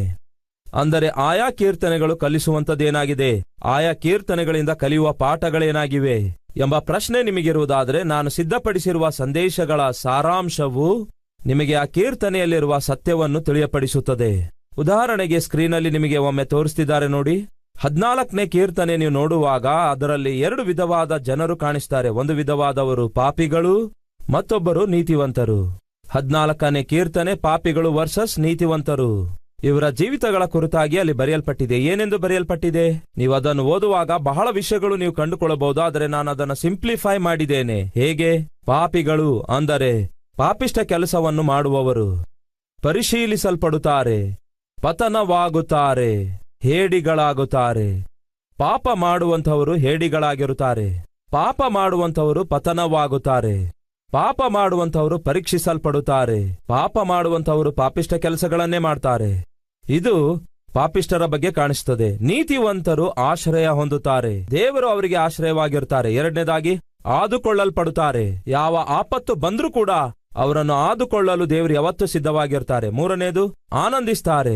ದೇವರನ್ನು ಹೊಂದಿಕೊಂಡಿರುವ ನೀತಿವಂತರು ದೇವರನ್ನೇ ಆಶ್ರಯಿಸಿಕೊಳ್ತಾರೆ, ದೇವರೇ ಅವರಿಗೆ ಆದುಕೊಳ್ಳುತ್ತಾರೆ, ಮಾತ್ರವಲ್ಲ ಅವರನ್ನು ಆನಂದಗೊಳ್ಳುವಂತೆ ಮಾಡ್ತಾರೆ. ಪಾಪಿಗೂ ನೀತಿವಂತರಿಗೂ ಇರುವ ವ್ಯತ್ಯಾಸ ಏನೆಂದು ಇಲ್ಲಿ ನಾನು ವಿವರವಾಗಿ ತಿಳಿಯಪಡಿಸಿದ್ದೇನೆ. 21ನೇ ಕೀರ್ತನೆ ನೋಡಿಕೊಳ್ಳೋಣ ಬನ್ನಿ. 21ನೇ ಕೀರ್ತನೆ ನಿಮಗೆ ಸ್ವಲ್ಪ ಸ್ಯಾಂಪಲ್ಸ್ ಕೊಡ್ತಾ ಇದ್ದೇನೆ. ನೀವು ಪ್ರಸಂಗ ಮಾಡುವುದಕ್ಕೋಸ್ಕರವಾಗಿ, ಇಲ್ಲವೇ ಪ್ರಸಂಗವನ್ನು ನೀವು ಸಿದ್ಧ ಮಾಡುವುದಕ್ಕಾಗಿ, ಇಲ್ಲವೇ ಬರೆದಿಟ್ಕೊಳ್ಳುವುದಕ್ಕಾಗಿ ನಾನು ಬರೆದಿರುವ 150 ಕೀರ್ತನೆಗಳ ಔಟ್ಲೈನ್ಸ್ ಸ್ಯಾಂಪಲ್ಸ್ ಆಗಿ ಕೊಡ್ತಿದ್ದೇನೆ. ದಯವಿಟ್ಟು ಗಮನಿಸಿ. ದೇವರನ್ನು ನಂಬಿದವನಿಗೆ 8 ಆಶೀರ್ವಾದಗಳು, ಇಲ್ಲವೇ 8 ದಿವ್ಯ ದಾನಗಳು. ನಾವು ದೇವರನ್ನು ನಂಬುವುದಾದರೆ ನಾವು ಹೊಂದಿಕೊಳ್ಳುವ 8 ದಿವ್ಯ ದಾನಗಳು ಯಾವ್ಯಾವೆಂದು 21ನೇ ಕೀರ್ತನೆಯಲ್ಲಿ ಇದೆ. ಅದನ್ನು ನಿಮಗೆ ಅರ್ಥ ಆಗುವ ಹಾಗೆ ಹೀಗೆ ಸಿದ್ಧಗೊಳಿಸಿದ್ದೇನೆ. 21ನೆಯ ಕೀರ್ತನೆ ವಚನ 2 ಹೀಗೆ ಹೇಳುತ್ತದೆ: ದೇವರನ್ನು ನಂಬಿದವನಿಗೆ 8 ದಿವ್ಯ ದಾನಗಳು. ಯಾವುದು? ಮೊದಲನೇದಾಗಿ ಅಂಗೀಕರಿಸಲ್ಪಡುತ್ತಾನೆ, 2ನೇದು ಆಸೆ ತೀರಿಸಿಕೊಳ್ಳುತ್ತಾನೆ, 3 ಆಶೀರ್ವದಿಸಲ್ಪಡುತ್ತಾನೆ, 4 ಅಪರಂಜಿ ಕಿರೀಟ ಹೊಂದುತ್ತಾನೆ, 5 ಆಯುಷನ್ನು ಹೊಂದಿಕೊಳ್ಳುತ್ತಾನೆ, 6 ಅತ್ಯಂತ ಗೌರವ ಹೊಂದುತ್ತಾನೆ, 7 ಆಶೀರ್ವಾದದ ನಿಧಿ ಆಗುತ್ತಾನೆ, 8 ಆನಂದ ಭರಿತನಾಗುತ್ತಾನೆ. ಎಲ್ಲವನ್ನೂ ಕೂಡ ಒಂದೇ ಅಕ್ಷರದಿಂದ ನಿಮ್ಮ ಮುಂದೆ ತಂದಿದ್ದೇನೆ. ದೇವರನ್ನು ನಂಬಿದವನು ಆಸೆ ತೀರಿಸಿಕೊಳ್ಳುತ್ತಾನೆ, ಆಸೆ ನೆರವೇರಿಸಿಕೊಳ್ಳುತ್ತಾನೆ, ಆಶೀರ್ವದಿಸಲ್ಪಡುತ್ತಾನೆ, ಅಪರಂಜಿ ಕಿರೀಟ ಧರಿಸುತ್ತಾನೆ, ಆಯುಷನ್ನು ಹೊಂದಿಕೊಳ್ಳುತ್ತಾನೆ, ಅತ್ಯಂತ ಗೌರವ ಹೊಂದುತ್ತಾನೆ, ಆಶೀರ್ವಾದ ನಿಧಿಯಾಗುತ್ತಾನೆ, ಆನಂದ ಭರಿತನಾಗುತ್ತಾನೆ. 21ನೇ ಕೀರ್ತನೆಯಲ್ಲಿ ನೀತಿವಂತನು ಹೊಂದುವಂತಹ 8 ಆಶೀರ್ವಾದಗಳೇ ಇವುಗಳಾಗಿವೆ. ಅಷ್ಟು ಮಾತ್ರವಲ್ಲ, ಮತ್ತೊಂದು ವಿಷಯವನ್ನು ನಾನು ನಿಮ್ಮೊಂದಿಗೆ ಹಂಚಿಕೊಳ್ತೇನೆ. ಬನ್ನಿರಿ. ಜಯಕ್ಕಾಗಿ ಪ್ರಾರ್ಥನೆ. ನಾವು ಜಯಕ್ಕೋಸ್ಕರ ಪ್ರಾರ್ಥಿಸುವಾಗ ಏನಾಗುತ್ತದೆ? 20ನೇ ಕೀರ್ತನೆ ಓದುತ್ತಿದ್ದೇನೆ. ಆಪತ್ಕಾಲದಲ್ಲಿ ದೇವರು ಮಾಡುವ 8 ಕಾರ್ಯಗಳು. ನೀವು ಪ್ರಾರ್ಥಿಸುವಾಗ, ಆಪತ್ಕಾಲದಲ್ಲಿ ನೀವು ಪ್ರಾರ್ಥಿಸುವಾಗ ದೇವರು ಮಾಡುವ 8 ಕಾರ್ಯಗಳು ಯಾವ್ಯಾವು? ಆ 8 ಕಾರ್ಯಗಳ ಕುರಿತು ಬರೆದಿದ್ದೇನೆ. ಮೊದಲನೇದಾಗಿ, ನಿಮ್ಮನ್ನು ಆತನು ಉತ್ತರಿಸುತ್ತಾನೆ. ನೀವು ಆಪತ್ಕಾಲದಲ್ಲಿ ಪ್ರಾರ್ಥಿಸಿದರೆ ದೇವರು ಮಾಡುವ 8 ಕಾರ್ಯಗಳು ಯಾವ್ಯಾವು ಗೊತ್ತಾ? ಮೊದಲು ಉತ್ತರಿಸುತ್ತಾರೆ, 2ನೇದಾಗಿ ನಿಮ್ಮನ್ನು ಉದ್ಧರಿಸುತ್ತಾರೆ, 3ನೇದಾಗಿ ನಿಮಗೆ ಸಹಾಯ ಮಾಡ್ತಾರೆ, 4ನೇದಾಗಿ ನಿಮ್ಮನ್ನು ಆದುಕೊಳ್ತಾರೆ, 5ನೇದಾಗಿ ನಿಮ್ಮನ್ನು ಜ್ಞಾಪಕ ಮಾಡಿಕೊಳ್ತಾರೆ, 6ನೇದಾಗಿ ನಿಮ್ಮನ್ನು ಅಂಗೀಕರಿಸುತ್ತಾರೆ, 7ನೇದಾಗಿ ನಿಮ್ಮ ಕೋರಿಕೆ ನೆರವೇರಿಸುತ್ತಾರೆ, 8ನೇದಾಗಿ ನಿಮ್ಮ ಆಲೋಚನೆ ಸಫಲಗೊಳಿಸುತ್ತಾರೆ.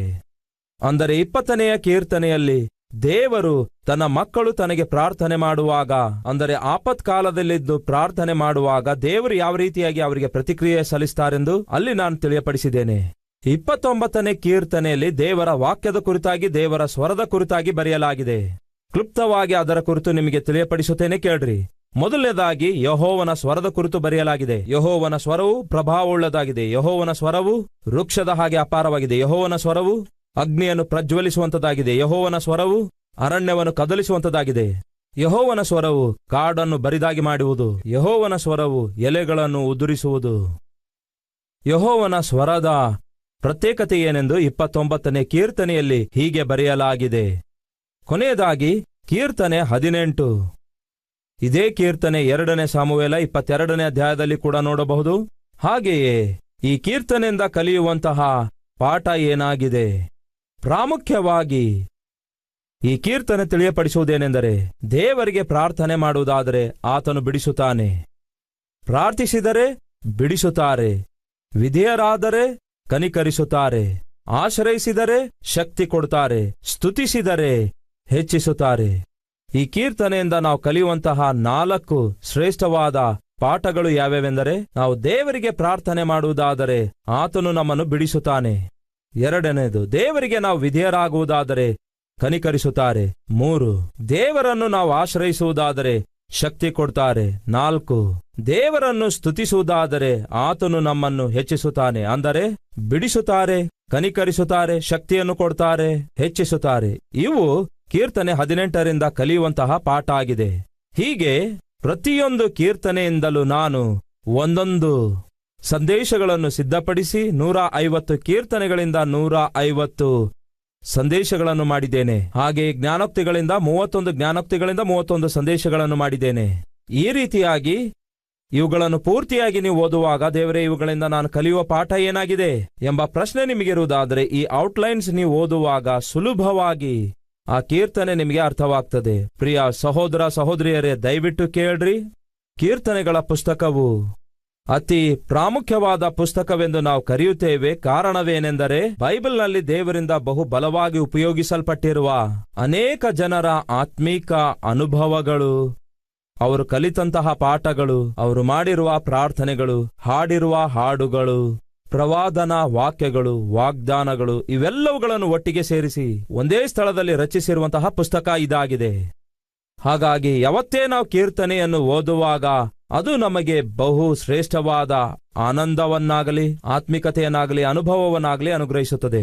ಆದರೆ ಈ ಕೀರ್ತನೆಗಳ ಪುಸ್ತಕವನ್ನು ನಾವು ಓದಿ ಅರ್ಥ ಮಾಡಿಕೊಳ್ಳಬೇಕಾದರೆ ದಾವೀದನು ಯಾರನ್ನು ಹೊಂದಿಕೊಂಡಿದ್ದ? ದಾವೀದನು ಯೆಹೋವನನ್ನು ಹೊಂದಿಕೊಂಡು ಆ ಕೀರ್ತನೆಯನ್ನು ಬರೆದಿದ್ದಾನೆ. ಮೋಶೆ ಯಾರನ್ನು ಹೊಂದಿಕೊಂಡು ಆ ಕೀರ್ತನೆ ಬರೆದಿದ್ದಾನೆ? ದೇವರನ್ನು ಹೊಂದಿಕೊಂಡು ಕೀರ್ತನೆ ಬರೆದಿದ್ದಾನೆ. ಹಾಗೆಯೇ ಕೊರಹನ ಮಕ್ಕಳಾಗಿರ್ಬೋದು, ಆಸಾಫನಾಗಿರ್ಬೋದು, ಇವರೆಲ್ಲರೂ ಕೂಡ ದೇವರೊಂದಿಗೆ ಕನೆಕ್ಷನ್ ಹೊಂದಿದವರಾಗಿ, ದೇವರನ್ನು ಅರಿತುಕೊಂಡವರಾಗಿ ಆ ಕೀರ್ತನೆ ಅವರು ಬರೆದಿದ್ದಾರೆ. ಯಾವ ದೇವರನ್ನು ಹೊಂದಿಕೊಂಡವರಾಗಿ ಅವರು ಆ ಕೀರ್ತನೆಗಳನ್ನು ಬರೆದಿದ್ದಾರೋ ಅದೇ ದೇವರೊಂದಿಗೆ ನೀವು ಟಚ್ ಅಲ್ಲಿರುವುದಾದರೆ, ಕನೆಕ್ಷನ್ ಅಲ್ಲಿರುವುದಾದರೆ ಈ ಕೀರ್ತನೆಗಳು ನಿಮಗೆ ಆಶೀರ್ವಾದಕರವಾಗಿರುತ್ತವೆ. ಆ ದೇವರೊಂದಿಗೂ ನಿಮಗೂ ಕನೆಕ್ಷನ್ ಇಲ್ಲದೇ ಇರುವಾಗ ಈ ಕೀರ್ತನೆಗಳನ್ನು ನೀವು ಓದಿದ್ರೂ ಕೂಡ ಅವು ನಿಮ್ಮ ಜೀವಿತದಲ್ಲಿ ಯಾವುದೇ ವಿಧವಾದ ಪ್ರಭಾವ ಬೀರದೇ ಇರಬಹುದು. ಅರ್ಥ ಆಗುವಂತೆ ಹೇಳ್ತೇನೆ, ಗಮನ ಕೊಟ್ಟು ಕೇಳಿ. ಒಮ್ಮೆ ಒಂದು ದಿನ ಒಬ್ಬ ದೊಡ್ಡ ಗಾಯಕನು, ಗಾಸ್ಪಲ್ ಸಿಂಗರ್ ಆಗಿರುವಂಥವರು ಒಂದು ಕಚೇರಿಯನ್ನು ಏರ್ಪಡಿಸುತ್ತಾರೆ, ಆತ್ಮಿಕ ಕಚೇರಿಯಾಗಿ. ಹಾಗೆ ಆ ಒಂದು ಕಚೇರಿ ಪ್ರತಿಷ್ಠೆಗೆ ನೆರೆದು ಬಂದಿರುವ ಜನರು ಜೋರಾಗಿ ಕಿರ್ಚಿ ಕೂಗುತ್ತಾ ಕೇಳಿಕೊಂಡ್ರು. ಏನೆಂದರೆ, ಯೆಹೋವನೇ ನನ್ನ ಕುರುಬನು, ನನಗೆ ಯಾವ ಕೊರತೆ ಇಲ್ಲ ಎಂಬ ಹಾಡನ್ನು ಹಾಡುವಿರಾ ಎಂದು ಎಲ್ಲರೂ ಕೇಳಿಕೊಂಡ್ರು. ಎಂದು ಕೇಳಿದಾಗ ಅವರು ಬಹಳ ಸಂತೋಷದಿಂದ, ಯೆಹೋವನು ನನಗೆ ಕುರುಬನು, ನನಗೆ ಯಾವ ಕೊರತೆ ಇಲ್ಲ, ಹಸಿರು ಹುಲ್ಲುಗಾವಲುಗಳಲ್ಲಿ ಆತನು ನನ್ನನ್ನು ನಡೆಸುತ್ತಾನೆ ಎಂಬ ಈ ಅದ್ಭುತವಾದ ಕೀರ್ತನೆ ಹಾಡುತ್ತಾ ಇದ್ರು. ಹಾಗೆ ಅವರು ಹಾಡುತ್ತಿರುವಾಗ ಆ ಹಾಡು ಕೇಳುವಂತವರೆಲ್ಲರೂ ಕುರ್ಚಿಯಿಂದ ಎದ್ದು ಜೋರಾಗಿ ಚಪ್ಪಾಳೆ ತಟ್ಟುತ್ತಾ ಆನಂದ ಭರಿತರಾಗಿ ಅನುಭವಿಸುತ್ತಾ ಇದ್ರು. ಕೆಲವರು ಸಿಳ್ಳೆ ಹೊಡಿತಾ ಇದ್ರು, ಕೆಲವರು ಚಪ್ಪಾಳೆ ತಟ್ತಾ ಇದ್ರು, ಕೆಲವರು ವಿಸಿಲ್ಸ್ ಹೊಡಿತಾ ಇದ್ರು, ಇನ್ನು ಕೆಲವರು ಚಪ್ಪಾಳೆ ಹೊಡೆದು ಡಾನ್ಸ್ ಮಾಡಿದ್ರು. ಯಾಕೆಂದರೆ ಆ ಹಾಡು ಅಷ್ಟು ಅದ್ಭುತವಾಗಿ ಹಾಡಿದ್ರು. ಆ ಹಾಡು ಹಾಡಿ ಮುಗಿಸಿದ ನಂತರ ಮುಕ್ತಾಯದ ಪ್ರಾರ್ಥನೆಗಾಗಿ ಒಬ್ಬ ಹಿರಿಯ ಸೇವಕರನ್ನು ಕರೆದ್ರು. ಆ ಹಿರಿಯ ಸೇವಕರು ಸ್ಟೇಜ್ ಮೇಲೆ ಬರ್ತಾರೆ. ಬಂದ ನಂತರ ಒಮ್ಮೆ ಎಲ್ಲರೂ ಎದ್ದು ನಿಲ್ಲುವೀರಾ ಅಂದಾಗ ಎಲ್ಲರೂ ಎದ್ದು ನಿಂತರು. ಎದ್ದು ನಿಂತಾಗ ಅವರು ಹೇಳ್ತಾರೆ, ಮತ್ತೊಂದು ಸಾರಿ ಯೆಹೋವ ನನ್ನ ಕುರುಬನು ಎಂಬ ಹಾಡು ಎಲ್ಲರೂ ಹಾಡೋಣವೇ ಎಂದು ಹೇಳಿ ಅವರು ಹಾಡಲು ಶುರು ಮಾಡಿಕೊಂಡ್ರು. ಹಾಗೆ ಅವರು ಮೃದುವಾದ ಸ್ವರದೊಂದಿಗೆ ಪ್ರಶಾಂತಕರವಾದ ವಾತಾವರಣದಲ್ಲಿ ಹೃದಯಾಂತರಾಳದಿಂದ ಆ ಹಾಡು ಹಾಡುತ್ತಿರುವಾಗ ಇಡೀ ಹಾಲ್ ಎಲ್ಲ ನಿಶಬ್ದವಾಗಿ ಬಿಟ್ಟಿತು, ಪ್ರಶಾಂತವಾಗಿ ಬಿಟ್ಟಿತು. ಚಪ್ಪಾಳೆ ಇರಲಿಲ್ಲ, ಕಿರ್ಚಾಟ ಇರಲಿಲ್ಲ, ಡಾನ್ಸ್ ಇರಲಿಲ್ಲ, ಕೂಗಾಟ ಇರಲಿಲ್ಲ, ಕುಣಿದಾಟ ಇರಲಿಲ್ಲ.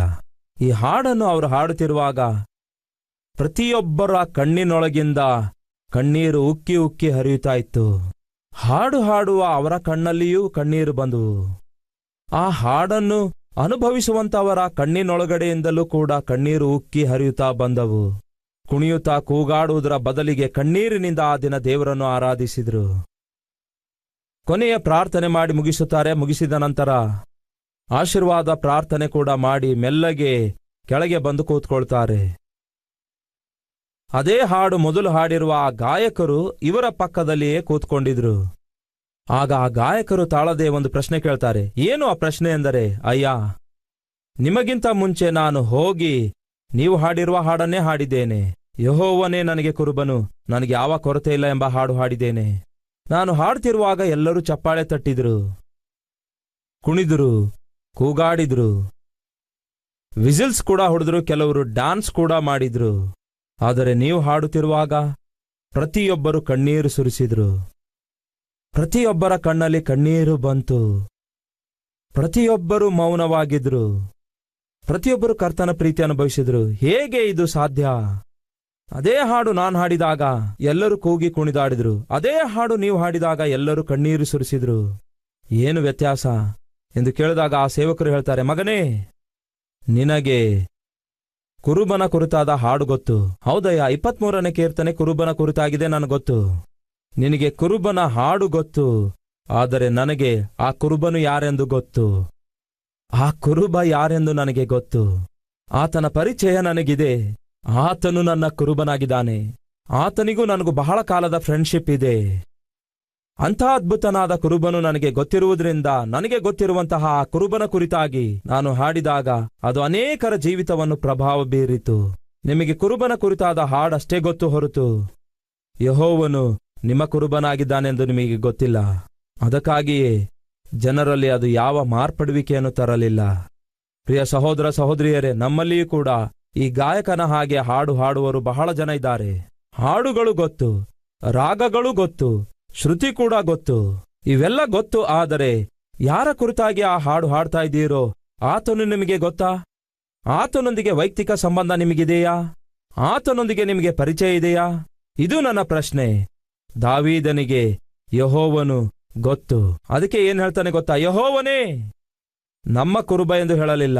ಯೆಹೋವನೇ ನನ್ನ ಕುರುಬನು, ನನಗೆ ಯಾವ ಕೊರತೆ ಇಲ್ಲ.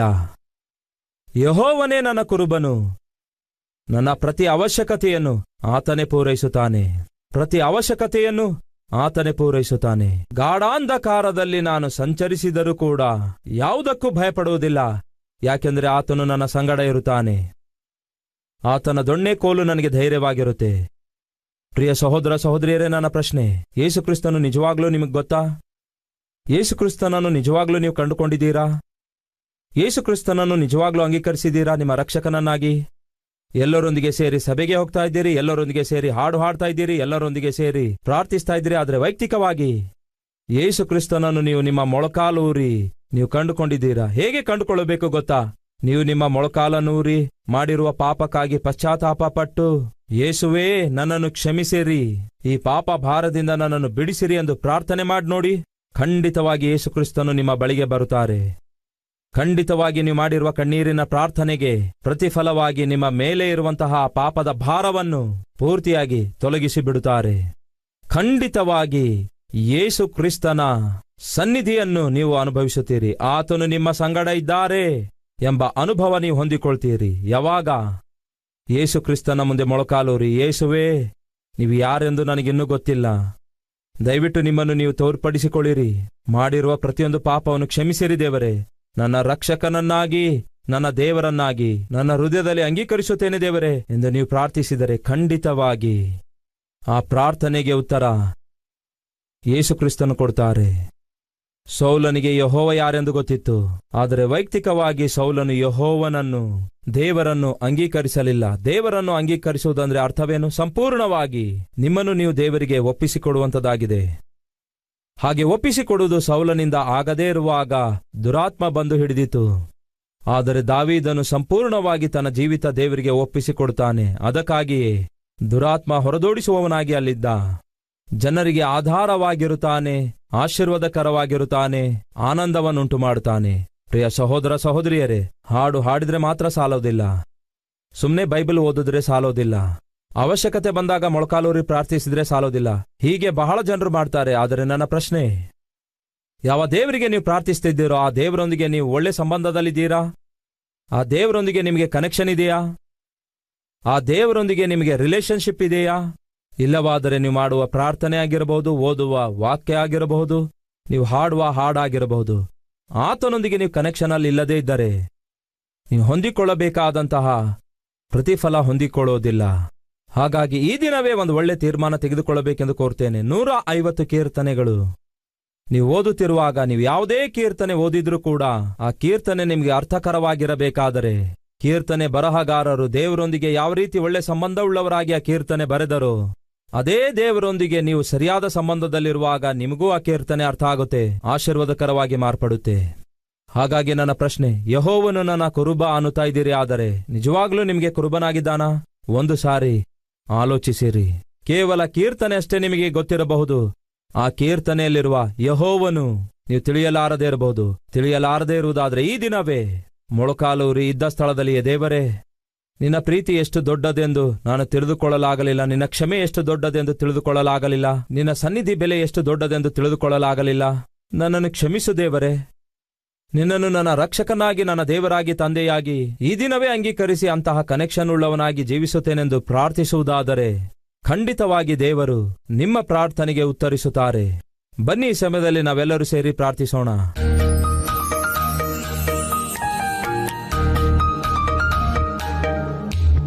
ಮಹಾಪರಿಶುದ್ಧನಾದ ಪ್ರೀತಿಯುಳ್ಳ ತಂದೆಯೇ, ವಾಕ್ಯದಿಂದ ಅನೇಕ ಸತ್ಯಗಳನ್ನು ತಿಳ್ಕೊಂಡಿದ್ದೇವೆ. ಬೈಬಲಿನ ಈ 66 ಪುಸ್ತಕಗಳ ಪೂರ್ತಿ ವಿವರಣೆಯ ಈ ವಾಕ್ಯ ಧ್ಯಾನದಲ್ಲಿ ಪಾಲ್ಗೊಳ್ಳುವ ಪ್ರತಿಯೊಬ್ಬರನ್ನು ಆಶೀರ್ವದಿಸಿರಿ. ಅವರ ಜೀವಿತದಲ್ಲಿ ದೊಡ್ಡ ಮಾರ್ಪಡುವಿಕೆಯನ್ನು ತನ್ನಿರಿ. ನೀವು ನಮ್ಮನ್ನು ಎಷ್ಟೋ ಪ್ರೀತಿಸ್ತಾ ಇದ್ದೀರಿ. ಆ ಪ್ರೀತಿ ಕ್ರಿಯೆಯಲ್ಲಿ ತೋರಿಸುವ ದೇವರಾಗಿದ್ದೀರೆಂದು ಪ್ರತಿಯೊಬ್ಬರು ಗುರುತಿಸುವ ಹಾಗೆ ಸಹಾಯ ಮಾಡಿರಿ. ನಾಳಿನ ದಿನಕ್ಕಾಗಿ ದೀನಸೇವಕನಾದ ನನ್ನನ್ನು ಸಿದ್ಧಪಡಿಸಿರಿ. ಜ್ಞಾನೋಕ್ತಿಗಳ ಪುಸ್ತಕ ಧ್ಯಾನಿಸುವುದಕ್ಕಾಗಿ, ಅದರಲ್ಲಿರುವ ಶ್ರೇಷ್ಠ ಪಾಠಗಳನ್ನು ಕಲಿಯುವುದಕ್ಕಾಗಿ, ಹಾಗೆ ಅದಾದ ನಂತರ ಇರುವ ಪುಸ್ತಕಗಳೆಲ್ಲ ಧ್ಯಾನಿಸುವಂತೆ ನಮ್ಮೆಲ್ಲರಿಗೆ ಸಹಾಯ ಮಾಡಿರಿ. 30 ದಿನಗಳಲ್ಲಿ ಬೈಬಲನ್ನು ಪೂರ್ತಿ ಓದುವುದಕ್ಕಾಗಿ ತಮ್ಮನ್ನು ತಾವು ಒಪ್ಪಿಸಿಕೊಟ್ಟ ಪ್ರತಿಯೊಬ್ಬರು ದೇವರೇ ಶ್ರದ್ಧೆಯುಳ್ಳವರಾಗಿ, ಭಯ ಭಕ್ತಿಯುಳ್ಳವರಾಗಿ, ತಪ್ಪದೆ ಬೈಬಲ್ ಪೂರ್ತಿ ಓದಿ ಮುಗಿಸುವ ಕೃಪೆ ದಯಪಾಲಿಸಿರೆಂದು ಯೇಸು ಕ್ರಿಸ್ತನ ನಾಮದಲ್ಲಿ ಬೇಡಿ ಹೊಂದಿದ್ದೇವೆ ತಂದೆಯೇ, ಆಮೆನ್.